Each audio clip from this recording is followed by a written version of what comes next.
Just trying to get as many pans done as I can before I leave. Now here's a physical example of what I'm suggesting that you guys avoid today.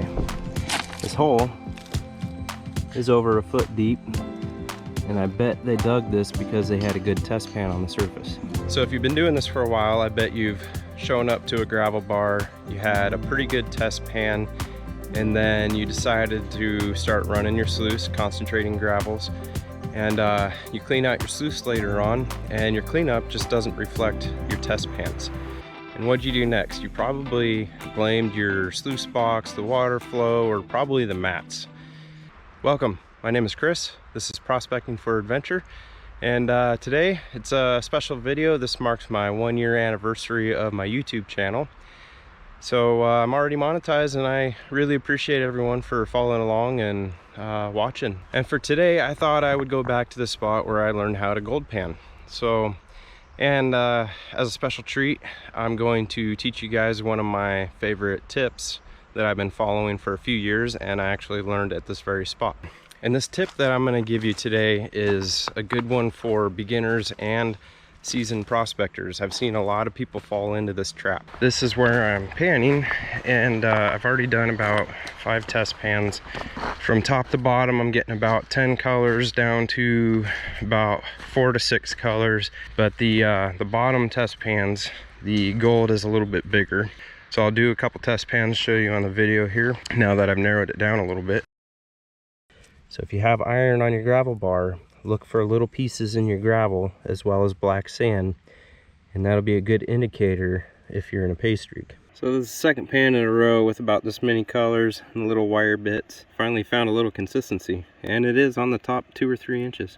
All right, for that test, you could see I only took about the top inch off of the gravel bar there, and the top stuff is really loose, sandy, and just below that you get into the larger cobbles.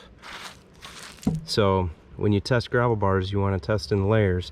My next test will be about the next 2 inches down inside these rocks, because I have a feeling the bigger gold might be down in that.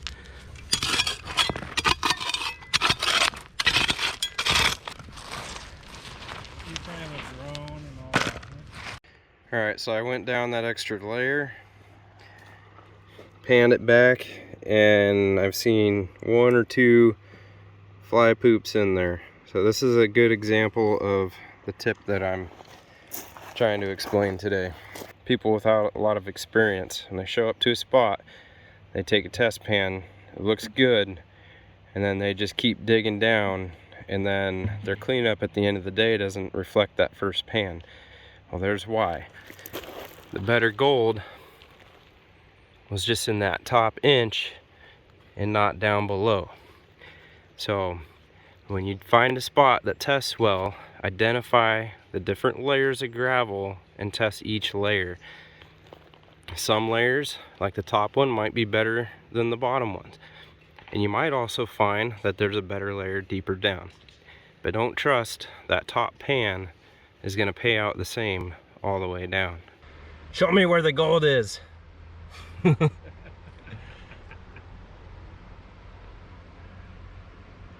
Is it that way? No? This way. You're pointing at David's hole. So my friend David here, he had a pretty good test pan on the surface here, and these larger cobbles. It was a nice little flake. I actually got a video of that, I'll show you. And then he kept digging down, and he says he's not really getting any more color. So is this an example of what my tip I'm trying to explain today? Well, it looks like David's trying to prove me wrong here. So there's like 3 larger pieces there. There's your magnet. Yeah. Well, sometimes there's multiple layers. Dig deep. Not always the answer. Alright, well that's a good example why you need to test the layers. Alright, this spot has some larger cobbles in it, so I haven't really tested anything like that today, because that's not how this gravel bar really paid out in the past. There's this dark layer running through here. I don't know if it's black sand or organics. This test hole is actually another example of the layers. You can see the regular layer right here, And then there's this darker layer right here. I don't know if that's black sand or organic. Here's the rest of what was in that hole right there. You got a couple iron bits that I was telling you about earlier, and one nice size flake there. Alright, so I'm going to do some production gold panning. I'm going to take this stuff off right here, just the surface, see what we find, put the concentrates in my tub, take it home, and show you the gold when I get back.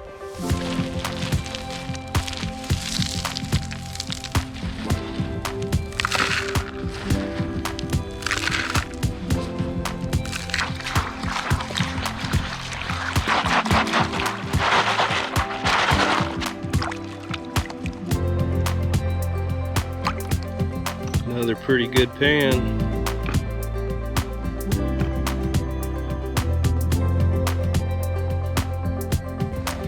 Alright, that was a good pan, so I'm just gonna keep shallow.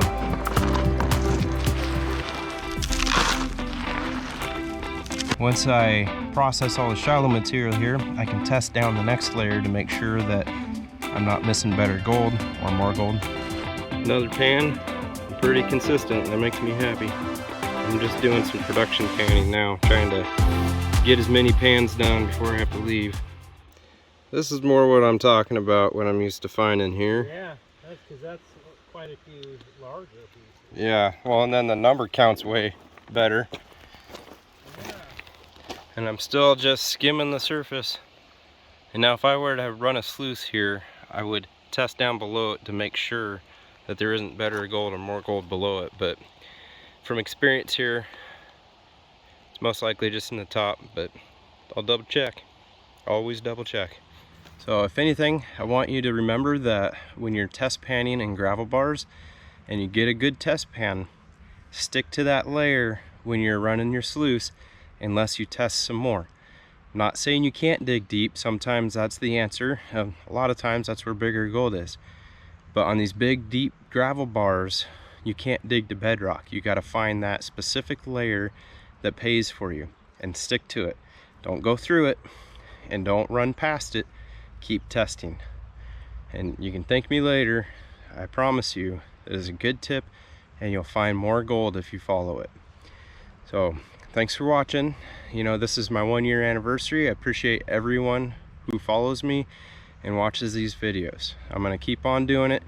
Probably putting out a video about every other week because it just takes up so much time editing, and I can't do it weekly right now unless my channel gets a lot bigger. So every other week, I'll see ya.